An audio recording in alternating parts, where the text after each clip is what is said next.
Yeah, Solid Hill TDS, what's up? Yeah, come on. I.O.W. Sports Network, late night edition. Let's go. Come on. We about to raise the bar. Wild card mark. Everybody grab a seat, cause you know we about to spark. Late night sports talk. Modelo Le Cigar. Man, you don't wanna start. Wild card mark. We about to raise the bar. Wild card mark. Everybody grab a seat, cause you know we about to spark. Late night sports talk. Modelo Le Cigar. Man, you don't wanna start. Wild card mark. Hey. L Boogie with the hot flame, ashtray full of top names, little tree for your membrane. This the 9 hour time frame. I just snatched up a 6-pack, got my hands on a lid pack, whipping up a little batch of snacks. Yeah, man, I think I'm all set. Late night, can't sleep. Go ahead and just tap in. Better grab you a cold one, and we about to get some laps in. Wild card on the microphone, he'll hit you with a couple flurries. Y'all need to just strap in for some entertainment sports commentary. We about to raise the bar. Wild card mark. Everybody grab a seat, cause you know we about to spark. Late night sports talk. Modelo Le Cigar. Man, you don't wanna start. Wild card mark. We about to raise the bar. Wild card mark. Everybody grab a seat, cause you know we about to spark. Late night sports talk. Modelo Le Cigar. Man, you don't wanna start. Wild card mark. Hey. Wild card mark. Wild card mark. I.O.W. Late night sports. Wild card mark. Wild card mark. I.O.W. Late night sports. Wild card mark. Wild card mark. I.O.W. Late night sports. Wild card mark. Wild card mark. I.O.W. Late night sports. Hey. Give me a second, let me light up real quick. Ladies and gentlemen, boys and girls, people of all ages, welcome to the I.O.W. Sports Late Night Hour Edition, hosted by Mr. Modelo himself. You already know the name by now. You know what I'm saying? Wild Card Mark. You already know the vibe. Pull up, let's go. We about to raise the bar. Wild card mark. What's happening? What's happening? What's happening? Your boy Wild Card Martin in the building. And as you can see, I got the very, very special guest. Well, I don't even consider you a guest of the show. You hear so much. Randy Weber in the building. How you doing? How you doing? I'm good, bro. I like the name that you got right there, bro. I want to talk about it. You already know why I came on the show. You know what I want to talk about. Word. We'll get to that. And of course, we'll recap some of week 3. Definitely recap a lot of week 3. We'll definitely recap tonight's Monday Night Football games.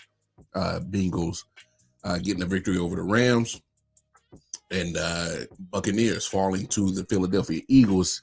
I'm still tripping why they got the 1 hour difference between the two Monday Night Football games. It's still weird. I never understood it. Yeah, just have them be in different time slots. Like have the one start when the next one ends. That way people can watch both. I don't understand why you gotta. It's weird. Yeah, it's weird. I'm not understanding it because I remember back in the days they would have one at like 6 Eastern, and then the second one at like 9:30. But either way, whatever. Yeah. It's weird. But hey, man, as you can see, Randy's name right there. That's so hilarious. But before we get into that, I.O.W. Sports Network, follow us. Facebook, Instagram, and of course YouTube. Like, share, subscribe, spread the word. What we got going on? I.O.W. Sports 1 on Twitter. Everything's at the bottom of the screen, so scroll in, tap in with us. You know what it is. We gonna keep dropping this great sports content. So yeah, man. 28-16 Cowgirls go down to Arizona, man, and they fumbled it, man. I don't There's no other way to really say it, man. I don't want to hear no excuses from you Cowboys fans. Oh, we were out of, some of our linemen were hurt, and Trayvon Diggs is missing because he tore his ACL on Friday in practice. And, nah, bruh. I ain't trying to hear it. I am not trying to hear it because at the end of the day, what's funny, Randy? You see the 49ers, probably one of the most hurt teams out of all teams every year, and they've made no excuses, and yet they end up deep in the playoff run. So I don't make no excuses. So the Ravens got injuries. Jets got injuries. Name a team that doesn't have injuries. All right, I ain't trying to hear that shit. Yeah, especially in their case, like it's so funny to hear them complain. First of all, when the Giants beat the Cardinals last week, all I heard from everyone was, well, okay, but they're like the worst team in the league and they're actively tanking. They have a third string QB. That's nothing to brag about. Any team can beat the Cardinals. Apparently not. Apparently not any team could beat the Cardinals. And also, like you said with injuries, yeah, like it's also funny for them to complain, like, oh no, we only had Micah Parsons and DeMarcus Lawrence and Stephon Gilmore. Like how it's totally unreasonable to think those players can't beat a third string QB on a tanking team. Like that's so unfair to ask of us. Like stop being babies, bro. Like this should have been so easy for you, and they couldn't do it. And Dak was terrible. Dak was terrible in that game. Like I predicted, the defense and Tony Pollard have really carried him in the first two games. This time they couldn't. I said that today in the day show. I'm like, it's funny how a lot it got masked between that defense and special teams putting up some of those points. Because some of those 40 on that 40, that was defense and special teams. That wasn't all offense. Yeah, that was because they were bullying our O-line, and like I think more than half of those touchdowns were from special teams, Tony Pollard, or the defense. Like almost all of them were. Dak did almost nothing in that game. He didn't have to. Very pedestrian. And even in the time that he was even on the field, it's not like he was wowing anybody. Yeah, so the team they have around them just isn't going to carry them when they're playing against good teams, or apparently the Cardinals. Bro, this to me, this is embarrassing. This is an embarrassment on another level because it is a well-known fact that obviously they're not going to outwardly say they're not taking. Obviously, nobody's foolish.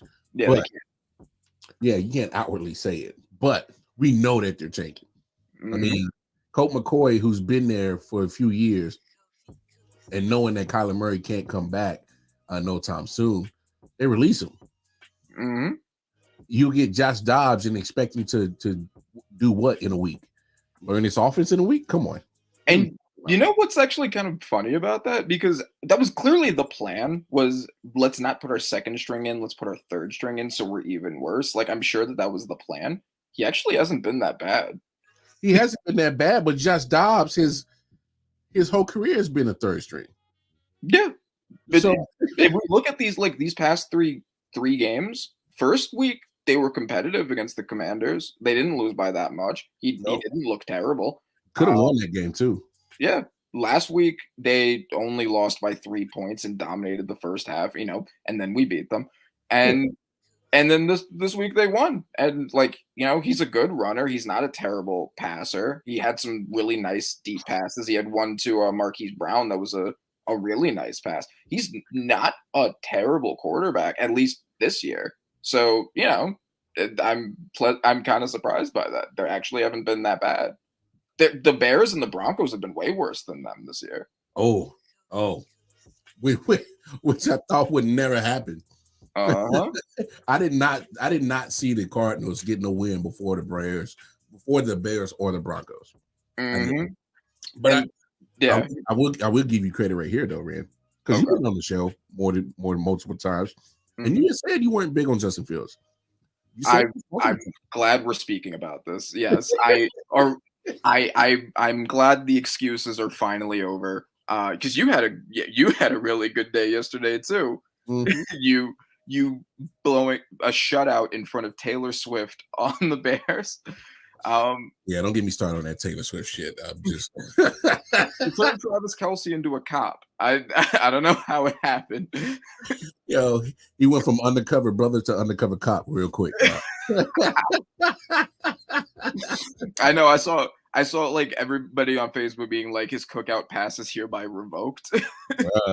Like damn, man. Like you had the OG beard and now you got the straight the swan stash. So it is what it is. Anyway, bro, I'm watching this game, right? And leading up to it, I was, oh damn, okay, Justin Fields, you kind of starting to pick up, the car keys, and you turn the ignition over, and you decided just to run over a couple of people called your coaches, and I thought that he probably could have handled that situation a little better, and actually been more, more coy with his church awards, and. I had no issue with what he said. It's just how he delivered it. You just don't kind of just say his coaches and just throw it out like that. You don't want to being a baby. It's just excuses. Like, he's just bad, and people finally have to get over that. He was bad his first year. He was horrendous his second year. He was the worst starter in the league last year. He led the worst team and had the worst numbers. And then because he had he's a talented runner, and he had some good, talented running plays. Everybody was like, no, man, like he's actually really good. He made the top 100 last year, and DK Metcalf and Andrew Thomas were out of the top 100, but he somehow got in despite all of that. And everyone was like, nah, man, it's going to be different. We got Edmonds and we got DJ Moore. It's going to be different, man. He's going to be great. That's over now. Like, I want that over now. It's excuses. It's done. He's just bad, and sometimes players are bad, and that's okay. You're in the Caleb Williams sweepstakes now. That's it. That's the end of the debate about Justin Fields. It's wild because, like, I don't want to put it all on Justin. Now what he's responsible for, obviously he has to get better at reading the defenses. He's gotten a couple wide receivers that are open, and he's not pulling the trigger. That's on him. That's on him. That's on him. So there's no excuse for that. All right. Holding on to the ball too long, taking unnecessary sacks. Yeah. Running when he's not supposed to, and then when he's not supposed to, he's running. So it's like that's the only thing he can do. That's on him. He has a below 60% completion rate since being a QB, in historically high sack rate. Yeah, like almost 30 fumbles, I believe. He's getting hit a lot. He is. Yeah. So like he can only run. Like that's the only thing that he does at an even like sufficient level, at an even the NFL starter caliber level, is running. Everything else he's horrible at. And like I said, he's got to own up to responsibility in what he has to do, because he hasn't played well. And that's why I was surprised that he kind of said those comments. Now, on to his point that I agree with him with what he was saying in the press conferences and kind of alluding to that it was coaching. I was looking at that game plan. Obviously, I watched the game live, and then I watched it again a couple of times just to make sure what I saw earlier was what I saw. And I mean, very vanilla offense. And he's not. I think Justin Fields is stuck into the situation where his offensive line is piss poor. It is. I agree with that. Piss poor, but their offensive coordinator is not helping them out by coming up with smart game plans. If you know that he is efficient at being a runner, it's okay to use him as that. There was maybe like 2 design runs in that game, and I'm just like, why? And some of the games and some of the runs that he had, he racked up like 15, 16 yards on one of those runs. And I'm like, that's what you need. Yeah. No, that's true. I agree that because like Dayball made that adjustment with Daniel Jones, and Daniel Jones was clearly better after Dayball showed up. Yeah. Even now, like he's not playing well, but the main issue with them is the O-line. If you actually look at his individual play, if he had a good O-line, it wouldn't be that bad. He's running well. When he does manage to get the ball out, like he seems to know what to do with it. You know, he never has time to do anything with it. But the adjustment was a smart adjustment because running is clearly Daniel Jones's strength. That's also the case with Justin Fields. Yes. But you do have to play to that. But the problem is you can't just be good at running. You know, like you have good running quarterbacks like Jalen Hurts and Lamar Jackson who can also pass. They're dual threats. That's why they're called dual, because they're good at both things. If Justin Fields can't learn how to pass at an even adequate level, there's really only so much the running's going to do. He might as well be a running back. Yeah, you might as well be a running back. So honestly, maybe just do that.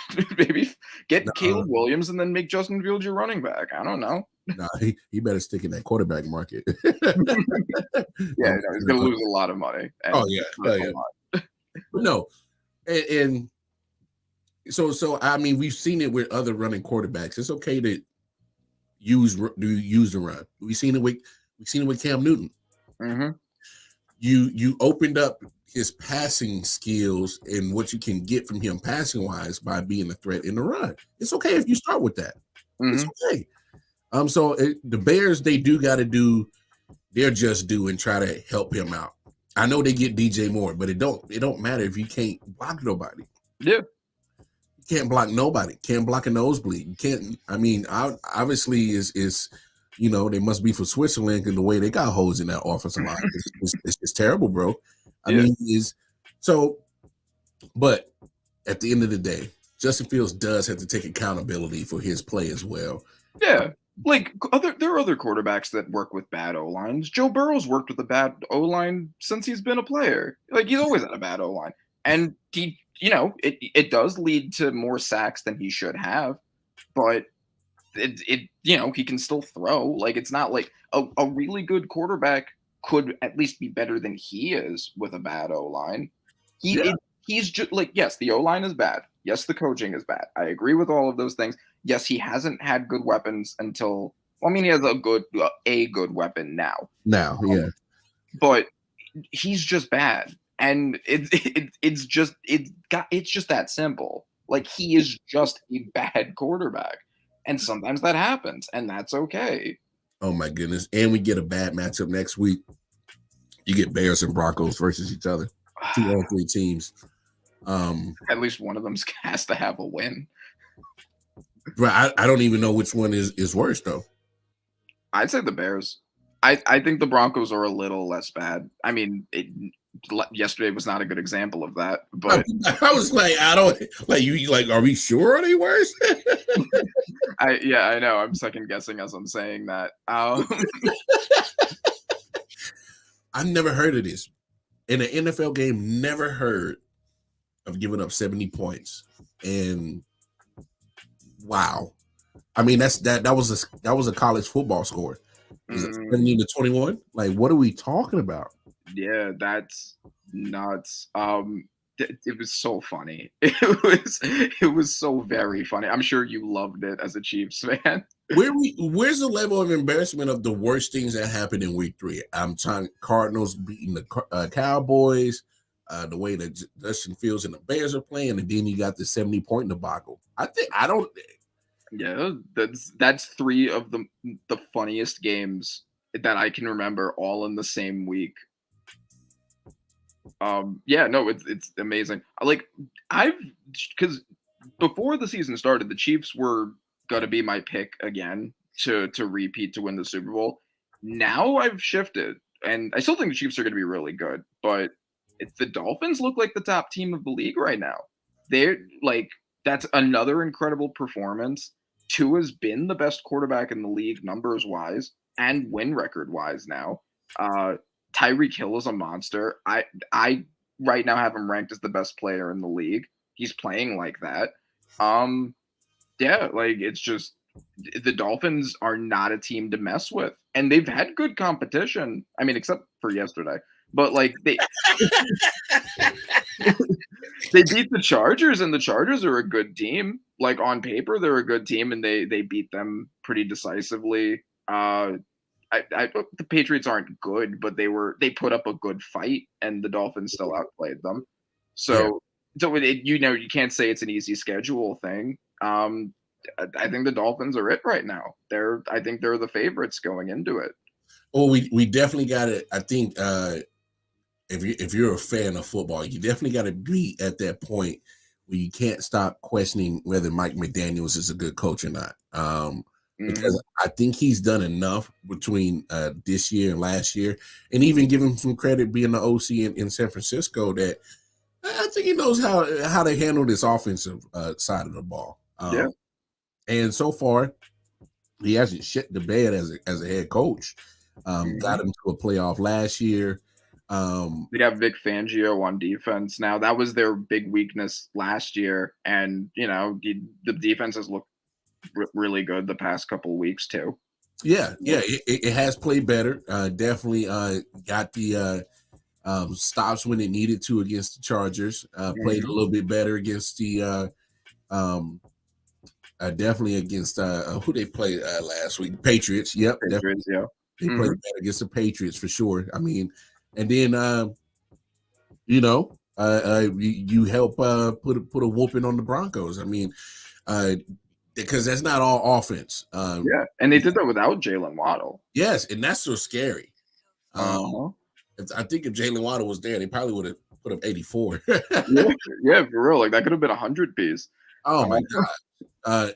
Look, man. I mean, Dolphins definitely should be at the top of a lot of people's top 10 teams going into Week 4, in my opinion. I mean, defense is doing enough. And Tua, I mean, trust me, I still think he's a huge question mark, obviously because of the concussion situation. But one thing that we can't deny is that these 2 years under Mike McDaniels been getting the best out of Tua. His accuracy is ridiculous. He's been putting that on display. And Mike McDaniels is smart, as in, hey, as soon as the ball is hiked to you, get the ball out your hands. He's hitting the slants. He's hitting the intermediate routes with accuracy. And then once you see those safeties come down because you keep eating that up, they're going right over the top. And they got the best weapon to go over the top. And what we were just talking about with Justin Fields and how the relationship between how he actually plays and the perception of him has been so skewed that he's actually like a great quarterback. Tua's been kind of the opposite. Like Tua played consistent when he was, alive. He played very well last year, and he's been the best quarterback in the league this year, like statistically, win-wise, all of that. And that really hasn't been the perception of him. No. For whatever reason.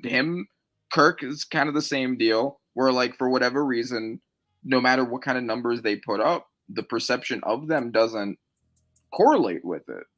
So it's kind of interesting how people's the media and the consensus of fans gets the opinions of a player that they do. Because Tua's been great, and I don't see him in top 10s for quarterbacks. Last year I put him in my top 10. I left Lawrence and Fields out, and everybody was like, that's ridiculous. Tua doesn't belong in there. They do. But, I think this year shows that I was right, at least about Tua and Fields. Well, to be honest, you might be right about Lawrence too.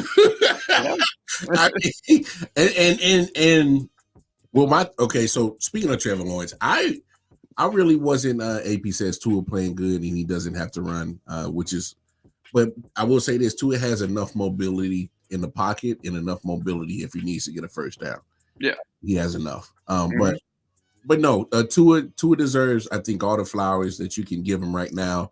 I can't dismiss the question mark in the back of my head. Like, please don't let this guy get hit too hard. I mean, that's the only thing that I'm still worried about, because it's funny that we talk about how good his performance this year is. He was doing the same thing last year before he got hurt. Yeah. He was torching it the first few weeks, and then he had the concussion against Buffalo, and that's what really turned around the perception of him. And then few days later, it happens in Cincinnati. So I think if he can manage that situation, and we got to be honest, Miami's offensive line ain't the greatest. It's not. That's a real concern that they need to address. Like, if this is going to be like a long-term investment, and I really think it should be, considering how he's been playing, O-line is their big number one focus. Make sure he's safe. Oh, you got to. I mean, if they don't, they really don't care about his health. Yeah, for real. Like, there was so much backlash when they put him back in the game last year. I don't remember, did they put him back in the game that game, or was it the next week? It was the Buffalo game. Yeah, exactly. There was a ton of backlash being like, why is he? Oh, I remember. Yeah, it was after the first concussion. They let him play, and then that's when he got the second concussion. And there was a ton of backlash on it. It's just like, why aren't they keeping this guy safe? Like, they really need to be careful about that. Yeah, I mean, woo. I mean, it's literally, I guess, in this point, night and day on how things have really flipped with Tua, production wise. Because I say, when Brian Flores was down there, obviously Brian Flores is more a defensive minded coach, and he's going to rely on his offensive coordinators and quarterback coach to make sure that Tua is doing his job. Yep. And to be honest, he didn't want Tua. He didn't. He wanted Herbert. And I don't blame him. I mean, on paper, you look at both of them physically, Herbert is the more physically gifted quarterback. Oh yeah. Hey, without a doubt. And but situations happen. They went with Tua, and honestly, this is when you got to give it to when coaching matters, because this is when Mike McDaniels is flipping the perception, like you said earlier, flipping the perception on Tua. Because I thought he was hella accurate at Alabama. I thought he got lucky sometimes because he had All-Americans all over the field helping him out, and All-Americans up front protecting him. And sometimes just, they got a little lucky. But you saw the injuries, especially the hip that he had his last year in Alabama. So the injury thing was, to me, the biggest concern. And it kind of came with him his rookie year. I know he said a little bit, but then he missed a couple games because he got hurt and they had to go back to Fitzmagic. So it's Mike McDaniels has done a fantastic job. And obviously, could make a case if he should have been coach of the year last year. He's definitely right now coach of the year right now after 3 weeks. Yeah. You definitely have like a really good case to a MVP, Tyreek Hill offensive player of the year, and Mike McDaniels is coach of the year. Like, all three of them have a really strong case for those awards this year so far. Oh yeah, without a doubt. But speaking of coach of the year, and one who isn't winning coach of the year, you got to look at the flip side of the 70-point ass whooping. Is we got to look. Come on, Sean Payton. Sean Payton, yeah. What the hell, Sean Payton, what most consider to be one of the best coaches of all time. And, you got to have the conversation now. Was it just Drew Brees?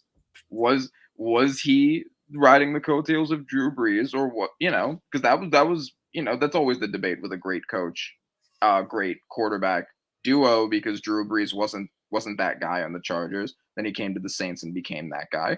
Was that Drew Brees or was that Sean Payton? I mean, he has Russell Wilson now, and you can't manage to do anything with him. So we've had this conversation on the Day Show, and to be transparent, my thing is with Russ, I don't want to say he's cooked, but damn it, the skills are diminishing fast. Just the reading of the defenses is like, where did it go? Yeah. Some of the things that he was good at in Seattle, and not his last couple of years in Seattle, because that's when you kind of saw it kind of turn. Yep. But it's more like, damn, bro, like, yeah, his arm isn't what it was. His legs aren't what they were. His decision making. That's what's really killing me. His decision making has gone in the opposite direction so quick and so fast. That's what's really, really irking my nerves about seeing this football play from him is that, bro, you weren't like this. You were accurate as hell, decisive with your decision making, and you had purpose. And then all of a sudden, your last few years in Seattle, it started diminishing, and then now Seattle looks like a genius because they got rid of you before it was too late, and they fleeced the Broncos for a shit ton of draft picks. Yeah, and you turned around and gave them some big ass money. And last year they could blame it on Nathaniel Hackett. Yeah, Nathaniel Hackett was actually a terrible coach, but that excuse is gone now. What is this? You got rid of, because I was not big on the Broncos, but I was like, they're going to be probably like an average to maybe above average team this year, because I was pretty convinced. I was convinced that Nathaniel Hackett was the main problem and that Sean Payton was going to at least fix, them being terrible. Like, they had a good defense last year. They have Patrick Surtain, and Russell Wilson was great at one point. I thought that the coaching really was going to fix it. But now there's just something fundamentally wrong with Russ right now. And it's just the coaching's not going to fix it. No. And what I think it was is that Sean Payton was sitting at home when he was on that little hiatus for a year doing Fox and TV and all that shit. He was like, let me start thinking about which team I want to go to. And I don't know what the hell made him choose Denver. But I'm pretty sure he's like, I'm going to use it as a challenge to see if I can be the one to fix Russell Wilson. And he finally got there and like, damn it, I can't fix this shit.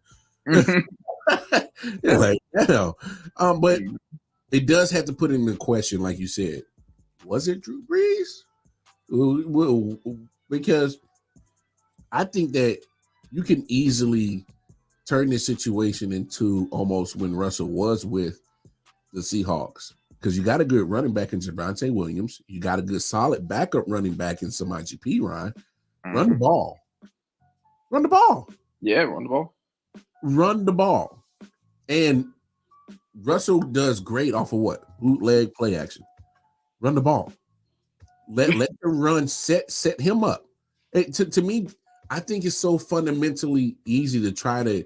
Now, if that don't work, then we really got some questions that we really got to find a way to get out this contract or find another dummy to take the rest of this contract and get him get him up out of here. But I thought Sean Payton was smart enough to, and a good coach enough to be like, you know what, hey, maybe I should start looking at what can Russell still do great. And if it has to lean on the run, then so be it. You got Javonte Williams. He's a good damn running back. Samaje Perine's a solid number 2. Like, what are we doing? It's very funny that run the ball has been the solution for Russell Wilson problems for so long. Well, I mean, do you want him to keep over here turning the ball over? Well, yeah, no, that was a joke about the Super Bowl, but but I'm glad you brought it back because now I caught it. Because it's funny that you come on. See, AP Javonte Williams he's a solid, damn good running back. He got hurt last year, but if you're looking at what the Broncos are doing this year, they're not even really trying to establish the run like that, which is kind of mind-boggling to me because I'm like, you might as well at this point. Even if he's not a great running back, he's a solid enough one. And what do you have to lose at this point? You keep putting the ball in Russell's hand and keep talking about Russ Cook. Everybody gonna walk away with salmonella poisoning and food poisoning. I'm telling you, bro. Yeah, for real. There's so many problems there. I mean, like there's not just one problem to fix. There's so many problems there. It starts with Russ. I don't know. They're not going to get rid of him. They're not even going to bench him because of how much money they spent on him. So no matter how bad he plays, they're stuck with it. You gave away picks to get Sean Payton. So let me ask you this. If they keep going down this hole, somebody got to go. Yeah. And ideally it would be Russ. I don't think that's going to happen because like I said, like they've invested so much money into them on a pure financial basis. I don't think they want to just throw him away and start over completely, but that might be the only way to do this. Because right now, we were talking about it earlier on the day show. I think there might be a possibility that Sean Payton is kind of already starting to lose his locker room a little bit. Yeah, especially with all the shit that he's been talking and how badly he's been embarrassing the team. Because it's one thing to talk all that shit if you're going to win, but if you're going to be this bad, you know, if you're going to be this bad and still talk shit, like you're just embarrassing the team, you're making them the focus. Oh, and to Anthony's point, yes, no, that's right. The problem is everywhere. It's not just Russ, because you know the defense that was the better half of the team last year was the one that let 70 get dropped on him. So, you know, it's the problem's everywhere. Every aspect of it just needs to be blown up and started over completely. What the hell do you say to your locker room? Like, everyone do better, please. Like, what do you say? You just got 70 hung on you. And for those that didn't see the press conference, you can see that Sean Payton was definitely, short of words, very spicy, very direct. Said what he had to say, and he kept it moving. Probably the shortest interview he's ever done. Which I don't blame him. And get the hell up out of here. Say what you got to say and keep it moving. Because there's really not much you can really say. Plead the fifth and get out.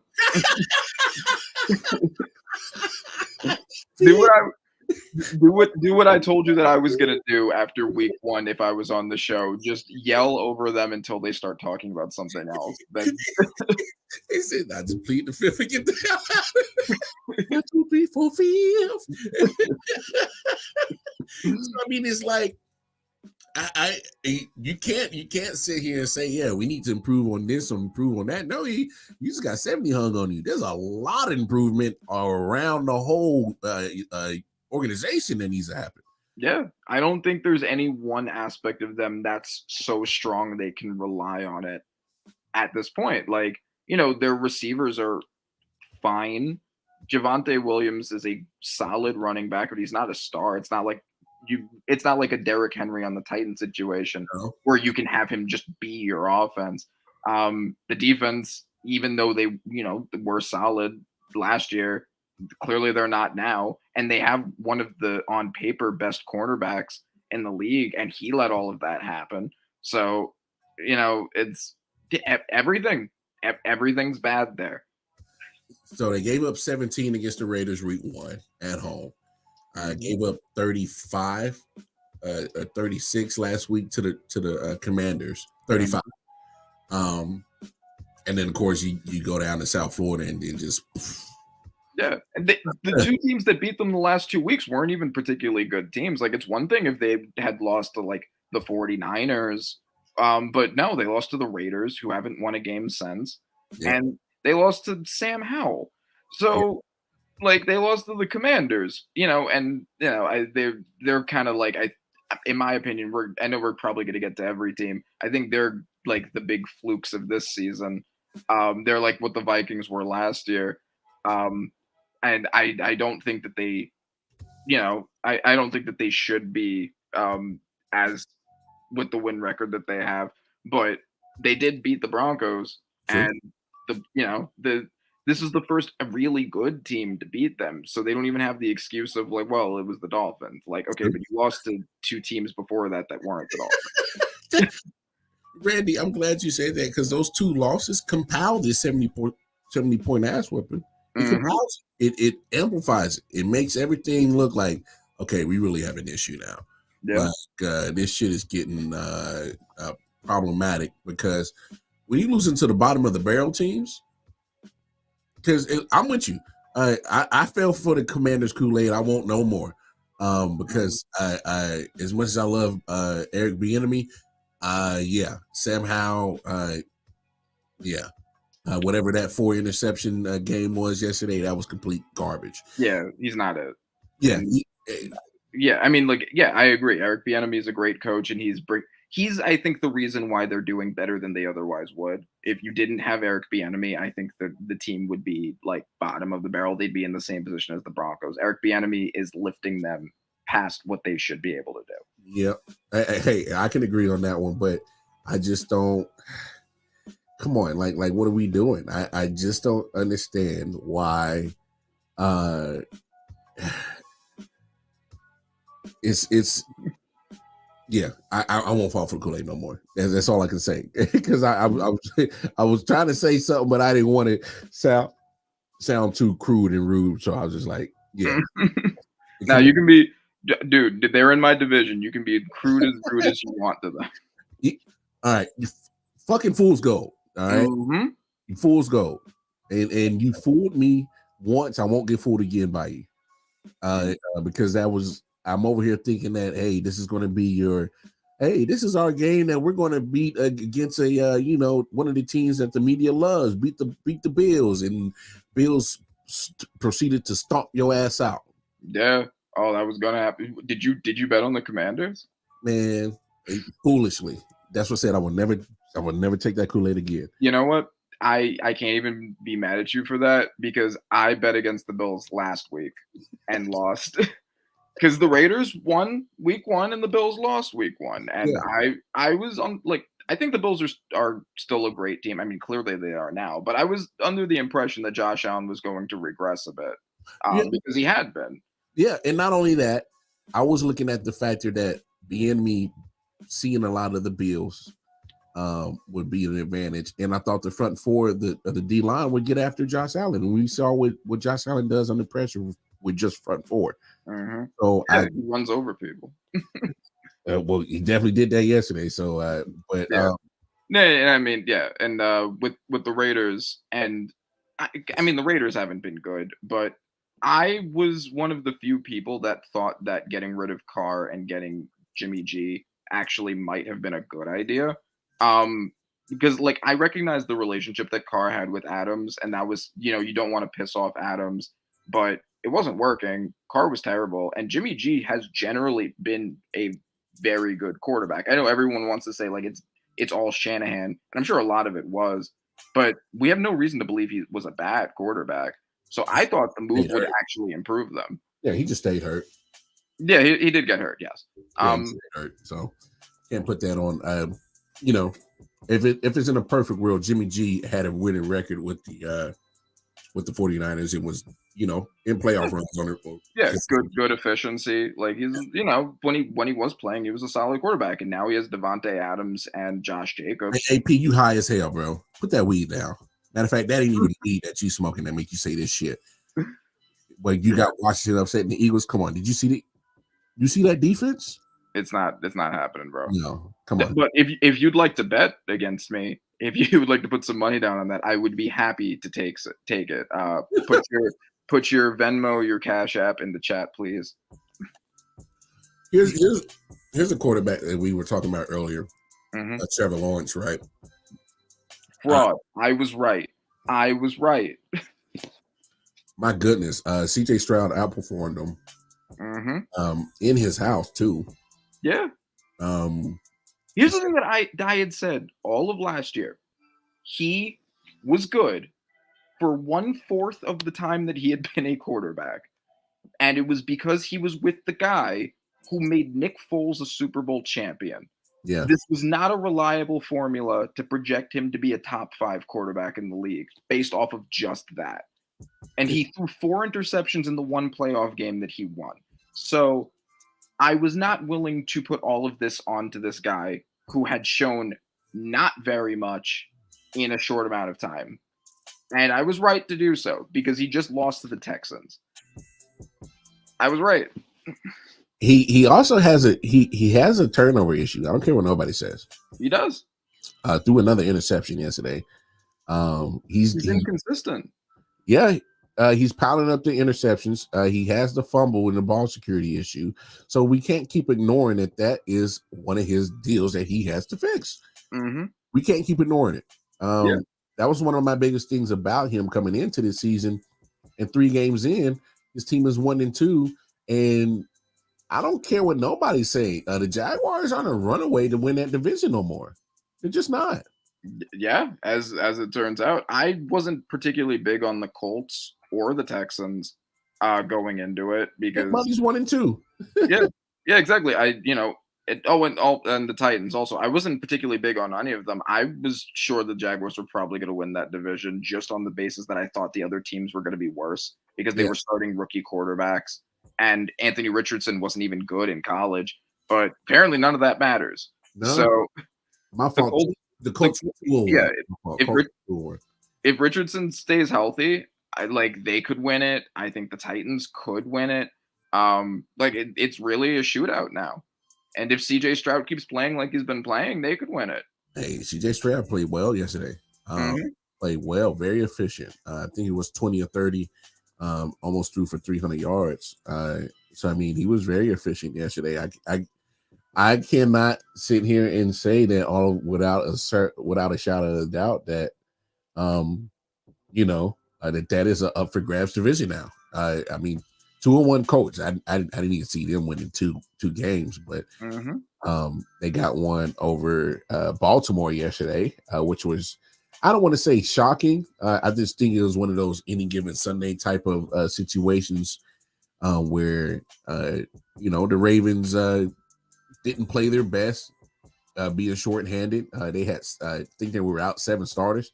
Yeah, I'll say the injury excuse is valid in their case because they lost that many people. 7 starters is crazy, bro. Yes, that's a lot of starters. So yeah, and important ones too. Not just not just their back whoever's they lost some important people. They lost Dobbins.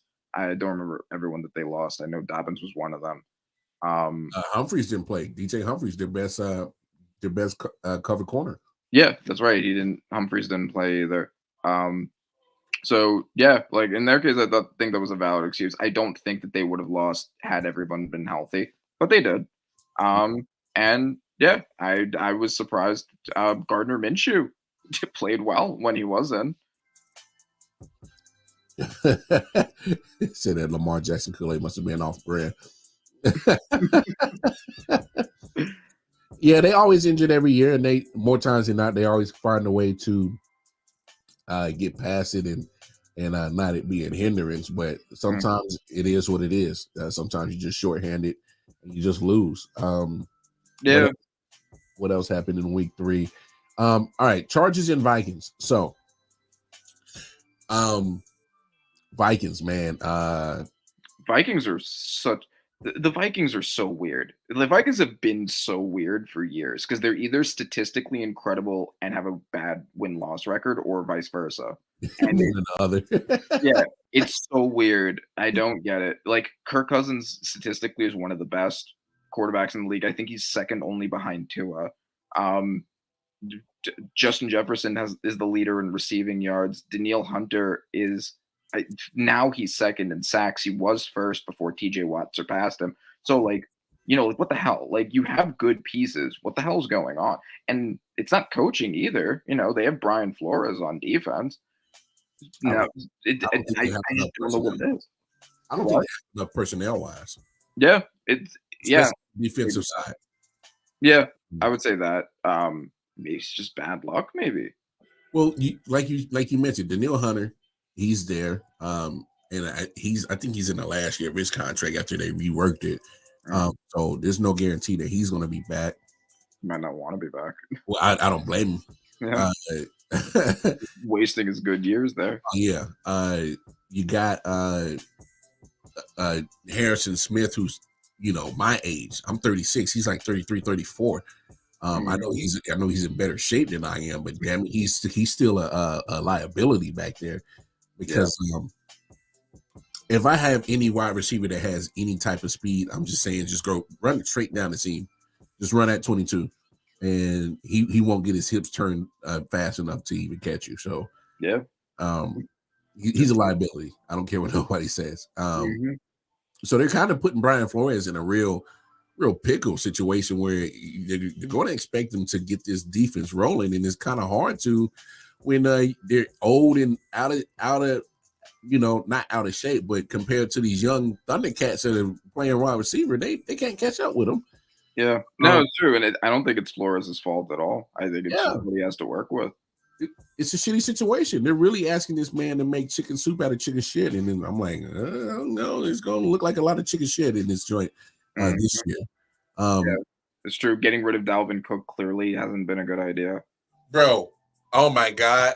Oh, you literally released him. You cut him for no reason. That means he was under contract. You cut him, and you make it seem like, all right, Alexander Madison is our guy. 2 weeks in, you make a trade to get Cam Akers. So you cut a guy for a guy that's not even close to as good as the guy that you cut. Cam Akers is not as good as Dalvin Cook. Yeah, no, I think Cam Akers is a pretty bad running back, and Dalvin Cook is one of the better ones. Not worth the trade, but honestly, they'll probably be around the same bag price, despite the huge talent gap there. So, why do that? Like, if you're gonna say like we don't need to have a good running game, we don't care about the running game, whatever. But like, get something for him then. Like, you have all these weaknesses on defense. You couldn't trade him to get like somebody in your secondary. Get a linebacker, get a safety, get a edge rusher, something. Yeah, I don't know. I don't understand the cut him. There. It was so weird. But the Chargers, on the positive end, I didn't lose faith in them. I was convinced that they just had two teams that happened to be better than them and that they were going to bounce back. And I was right. I still think they're a strong contending team. You got a lot of faith, more than I do, because I have faith in the players. Unfortunately, Mike Williams goes down. There's another injury to one of their wide receivers that they're always counting on that always gets hurt. That sucks. Yeah, no, it's true. Sucks for me too. He's on my fantasy team. He's so obviously you're gonna have you draft Quentin Johnson for that reason. Quentin Jefferson, guy out of TCU. So obviously his touches is about to go up. But here's my thing. I know they won yesterday, but damn it, Brandon Staley did his best to try to get that game away. He did, yeah. Brandon Staley is the only reason why they're not like they don't already have a Super Bowl ring with Herbert. That's genuinely my feeling on it. If you trade him for at least a reasonable coach, like at least an above average coach, they have a ring because their roster is incredible. But Rand, how do you, as a coach, deliberately put your team in situations to lose? And he's done it more than once. No, he's done it a lot. He's the Jaguars would not have come back last year had it not been for his bad play calling. I don't know. I don't get why they don't cut him. This man, they cut Lombardi. Get rid of him too, bruh. I don't care what. End of the day, if you as a coach, I don't mind you go for it on fourth down. It's okay. I actually encourage it. There's a difference between being calculated risk and being reckless. And he's too reckless to be a coach. He is way too reckless. You can't keep going in for fourth down deep in your own territory and then surprise, didn't work out. No, you lucky that you was going against the Vikings and they didn't make you pay for that. That's true. No, it's true, and it was a terrible call. But like, so here's my thing. All right, Justin Herbert, Austin Eckler, Keenan Allen, Mike Williams, Joey Bosa, Khalil Mack, Santi Samuel. I know I'm forgetting something. Derwin James. Yeah. Just that's a great offense and defense right there. That is a great group of people to have on one team. And Herbert's individual numbers, despite losing twice, have been really good.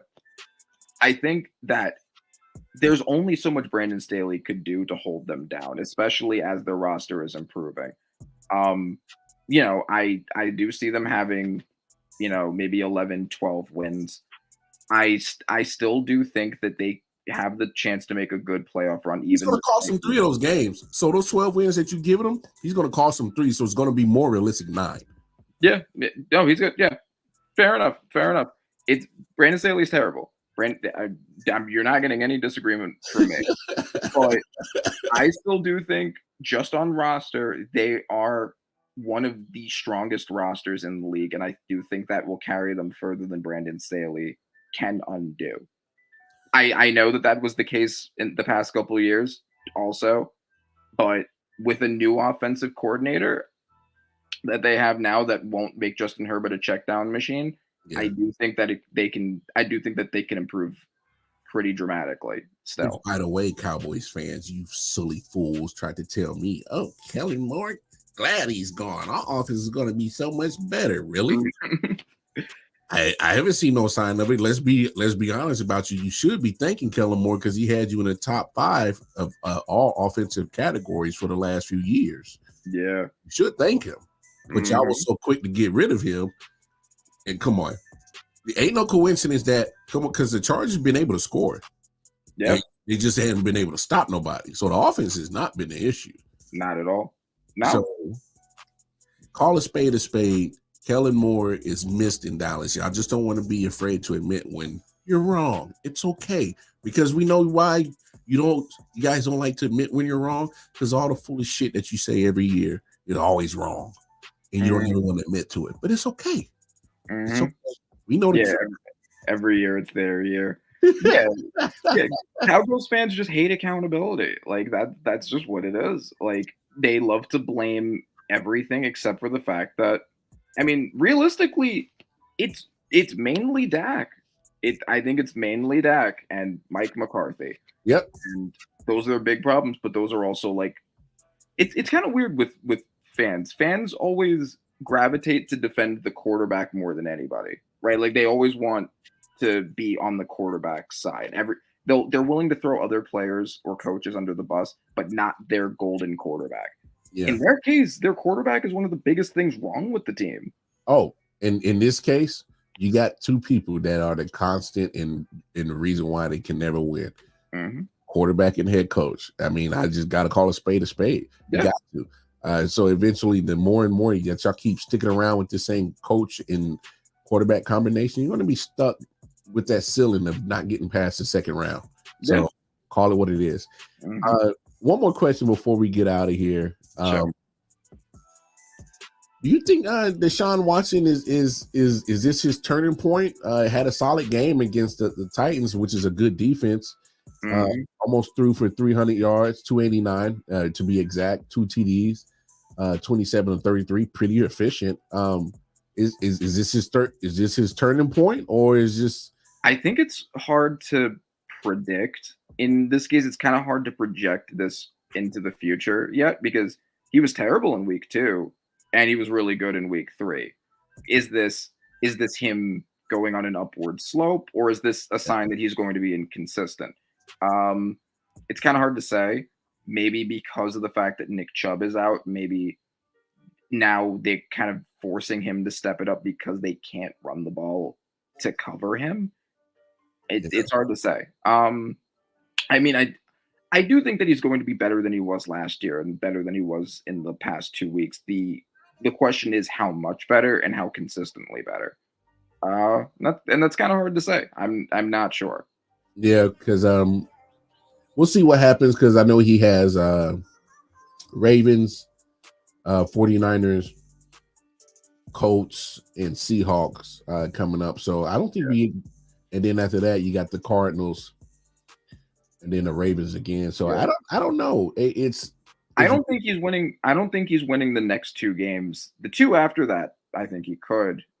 Those Seahawks is kind of up in the air because Seahawks are also kind of inconsistent this year. Who did you say before that? They got the Ravens, 49ers are up next. So I'm kind of with you. Those 2 are going to be real tough for him to get. Yeah. Because you look at those defenses, they primarily are defensive sound teams. Colts, Shaquille Leonard's back, so they're playing different on the defensive side for sure. But they also hasn't seen their schedule. I mean, they had the Colts, the Texans, and then I'm sorry, they are the Colts. They had the Jaguars, and they had the Texans as their first 2 games, and then the Ravens, which they just won in double overtime. Yeah, you'd also said the Colts. Yeah. I don't think they're beating the 49ers or the Ravens, but after that, I think there's a lot of toss-ups that they could win. Right now, because the Bengals were obviously going to be the favorite for that division going into it. That's probably not the case now, but I mean, after a pretty solid win against a Rams that had overachieved past what most people thought, because they started slow last year and then ended up winning the division and being one of the better teams in the league. Maybe they're just a slow start team. Maybe that's just kind of how they are. Maybe they're going to get better again from here, and maybe they'll win the division again. I'm still worried about that calf though. Yeah, Burrow didn't light it up tonight. He did not look his normal self. But I give him this is where I give him the credit. He made the plays when he needed to. He did. Yeah, no, it's true. It's definitely the most questionable Bengals team since having Burrow. True that. Yeah. So I could definitely see either the Ravens or the Browns, not the Steelers, not with that offense, but the Ravens or the Browns potentially stealing the division from them if Burrow's calf doesn't almost make a miraculous heal and he goes back to like best completion percentage of all time Burrow. Yeah, he's going to have to stay healthy. He's going to have to play lights out. And then the Eagles get a win over Tampa Bay. Look, I just think it was just the fact that that Baker Mayfield hoopla for the first 2 weeks had to come to an end at some point. It just happened to be tonight. Yeah, a lot of the frauds got exposed. This was another example of that. This was a week of frauds getting exposed. Lawrence got exposed, Howell got exposed, and now Baker got exposed. Like week 3, it's just like, all right, we're done playing around with the Baker Mayfield. Please stand up, and then he stood up. And so I mean, it is what it is. Eagles defense is legit. Pressure. Looks like they might try to get to that 70 sack total that they did last year. They might get back to it. Not for sure if they will, but damn it, they'll get close to it. But man, there it is, man. Always a pleasure to chop it up with you, Rand, man. Real quick, man. Give the people where they can follow you at on all social media platforms. You can follow me on Instagram at Panthers on Acid Productions. I record, engineer, mix, master, make beats, all that. I am starting a YouTube channel. I'm not sure when, but it's going to be another sports YouTube channel. Sports Debate Arena, where I'm going to be setting up debates with basically anyone who wants to come on to debate common sports topics. It can be past ones like MJ versus LeBron. It could be current ones. Whatever people want to talk about, but it'll kind of be like a debate platform for sports topics. I think a lot of y'all would be interested in that. I'm absolutely happy to have you, Lamar, on the program when I do start it up. I'm sure you're going to have a lot of things that you're going to want to debate about. No doubt. I'll be happy to, any help wise you need, man, just holler at me. I'll be happy to help you get that joint set up. All right. Thanks, bro. Appreciate it. But y'all know what it is, man. All the social media platforms on the bottom of the screen. I.O.W Sports Network, Facebook, Instagram, YouTube, I.O.W Sports 1 on the Twitter. Holler at me, Casey Walker tomorrow on the Twitter. Hey, we out here. We'll see y'all tomorrow. Peace and love.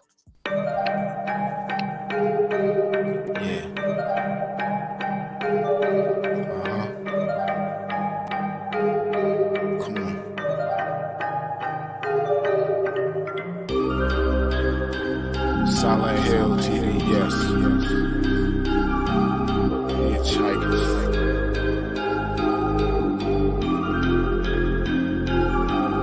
Yeah, smoking so much dope, I'm seeing traces. Visual lasers, know the cross the scene is dangerous. Aggressive like behavior, couple monsters from my neighbors.